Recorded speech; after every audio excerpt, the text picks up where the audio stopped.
But first, I have a little advice for any single ladies watching tonight. Go out there and find yourself a man who is loyal and hopelessly smitten with you, as Paul Keating appears to be with Xi Jinping.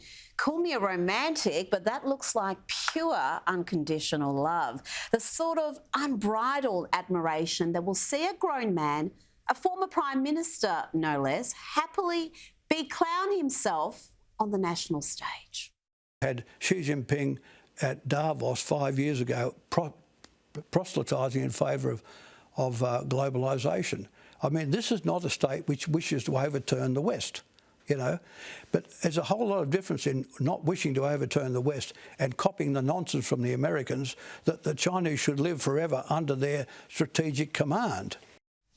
Oh dear, but Paul Keating is hardly alone in being a disappointment as a former Prime Minister. Right now we have multiple former leaders behaving in a manner that is affront to the dignity of the office they once held. There are 7 living former Prime Ministers. It's far too soon to judge what sort of ex-PM Scott Morrison will be, and he is still in Parliament as an MP. So of the remaining 6, we've got 6 ex-PMs living. Half are behaving admirably since leaving politics, and half routinely embarrass themselves with attention-seeking antics that show just how bitter and twisted they have become. Whatever one's political persuasion, only the most jaded among us would be critical of the manner in which John Howard, Julia Gillard and Tony Abbott have tackled their post-prime ministerships. All 3 have conducted themselves with class and decorum since leaving Canberra, showing a willingness to speak on issues of consequence, but refusing to involve themselves in petty reprisals or self-interested delusions of grandeur. Sadly, the same can't be said of the remaining 3, led by the rancorous duo of Malcolm Turnbull and Kevin Rudd. Paul Keating will need quite a few more Beijing-loving rants at the National Press Club to match it with Kevin 07 and Mr Harbourside Mansion, who share a desperate need for attention and a desire to rewrite history. But this week, it was Keating stealing the limelight from the miserable ghost with a pro-China rant that shocked some of his biggest fangirls and boys in the Australian media. Now, some may think the former PM was motivated by money.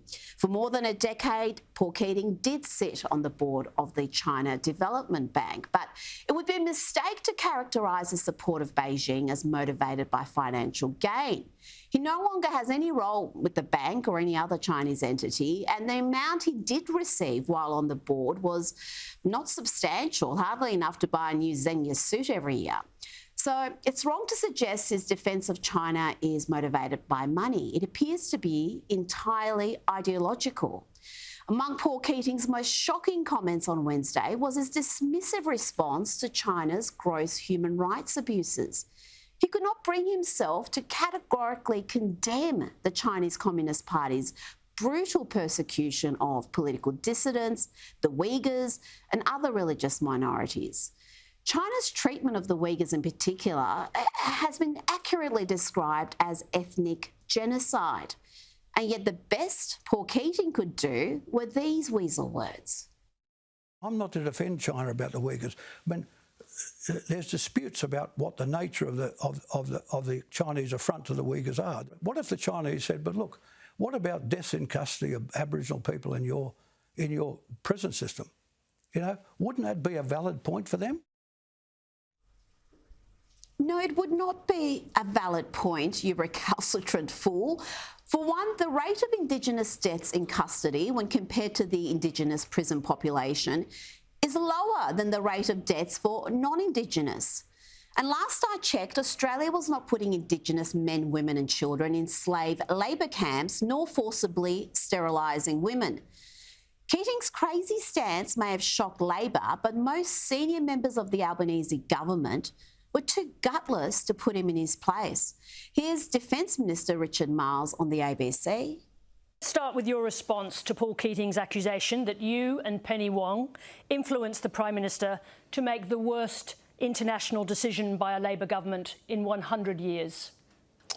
Well, whatever Paul Keating says about myself, the Foreign Minister, the Prime Minister, you won't hear a bad word from us about him. Thankfully, former senior Labor Minister and chief head kicker Stephen Conroy had the guts to call out Keating.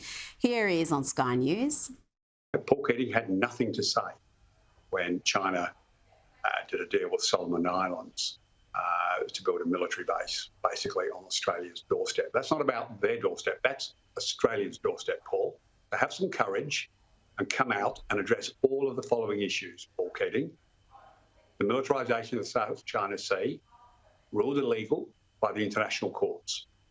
They broke their word on the Hong Kong Treaty and they've subjugated the people of Hong Kong. They're sending its navy regularly to intimidate Vietnam, Philippines and Japan.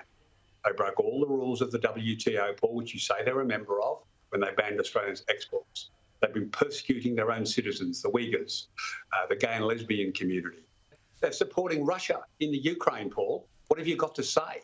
They kidnap people off the streets of other countries. You know, Chinese are on the run to get away from them. They've attacked India on its own border. This isn't an Australian issue. This is an issue across the world for all other countries. But probably the most laughable and embarrassing thing that Paul said at the press club yesterday was saying, Australia, we're an island, we don't have to worry, we don't have a border with them. Paul, they've invented the internet since you were in government.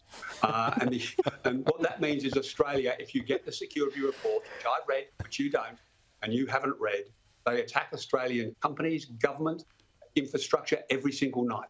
Every single morning you get up, Paul, and you get the security reports, you see the attacks that China are engaged in on a daily basis against Australia, its companies and its national interests. Yes, China is engaged in attacks every single day.